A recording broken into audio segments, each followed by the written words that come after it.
વડોદરા શહેરમાં ઘણા વિસ્તારોમાં પાણીની સમસ્યાથી સ્થાનિકો ત્રાહિમામ છે। તેમાંય હવે ઉનાળાની શરૂઆત થતાં આ પાણીની સમસ્યામાં પાલિકા તંત્રના પ્રતાપે કદાચ વધારો જ થશે।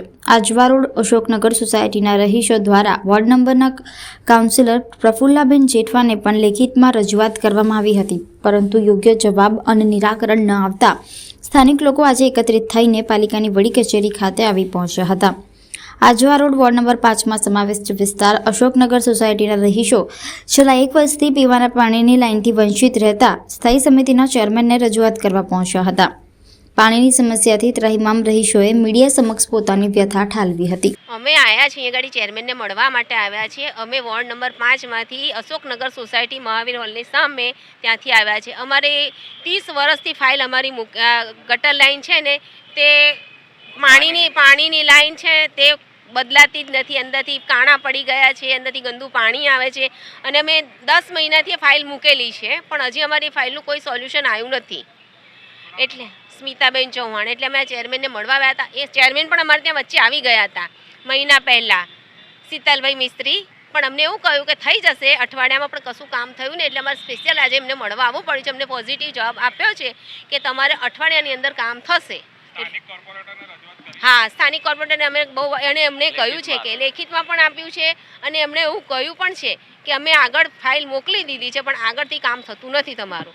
હા, હું વોર્ડ નંબર 5માંથી અશોકનગર સોસાયટી આજવા રોડ મહાવીર હોલની સામે અમારા કેટલાક પ્રશ્નો હતા અને એ પ્રશ્નોની રજૂઆત અમે 1 વર્ષ પહેલાં કરેલી હતી।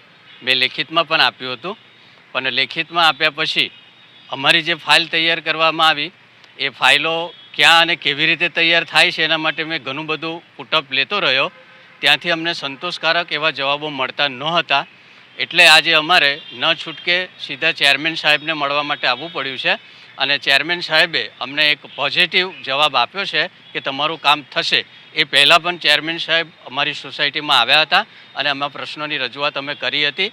એ લગભગ 10 દિવસ થઈ ગયા, ત્યારે મને કહ્યું હતું એમને કે તમારું વર્કઆઉટ થઈ ગયું છે, તમારી ફાળવણી પણ થઈ ગઈ છે, પણ અમે જ્યારે જે માણસો પાસે કામ કરાવવાનું છે એ વોર્ડ નંબર 5ના એન્જિનિયર પાસે ગયા। એ એન્જિનિયરે અમને જવાબ એવો આપ્યો કે તમારી ફાઇલ તૈયાર થઈ ગઈ છે અને એક્ઝિક્યુટિવ એન્જિનિયરને અમે મોકલી આપી છે।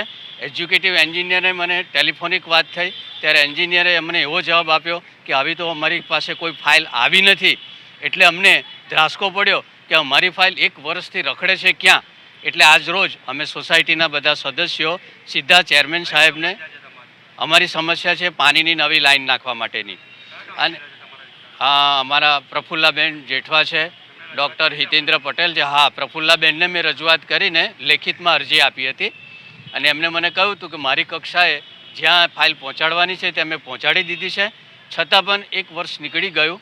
એટલે અમને એમ કહ્યું કે ભાઈ હું એ તો કોર્પોરેશનમાં ફાઇલ મોકલી દીધી છે, એન્જિનિયર પાસે તપાસ કરો।